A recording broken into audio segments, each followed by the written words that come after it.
O ka-success, mahilig ka ba sa pagluluto? Para sa'yo, itong example. Pang-8 sa listahan natin yung recipe video. Ipapakita ko sa iyo ang culinary skill sa pamamagitan ng pagluluto at pagsusulat ng mga recipe video. Pwede itong gawin sa mga simpleng lutong bahay. So, tara at samahan niyo ako sa pagluluto at paggawa ng masarap na simpleng lutong bahay sa aking bagong recipe video.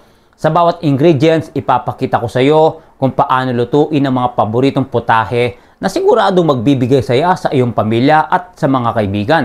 So, umpisa na natin ka-success. Una, pagsasanay. Ituturo ko sa iyo ang mga basic na pagsasanay sa pagluluto, kasama ang tamang paraan ng paghiwa, paghahanda ng mga sangkap, at iba pang mahahalagang kaalaman.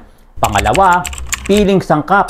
Maghanda ng masarap at malusog na putahe gamit ang mga piling sangkap na maaari mong mahanap sa iyong lokal na tindahan. Pangatlo, pagluluto. Sundan ang aking mga hakbang sa pagluluto mula sa unang paggisa hanggang sa matapos. Pang-apat, presentation. Pakita ko rin ang tamang paraan ng pagkakarepresenta ng pagkain dahil ang mataas na kalidad ay hindi lamang sa lasa, kundi pati na rin sa itsura.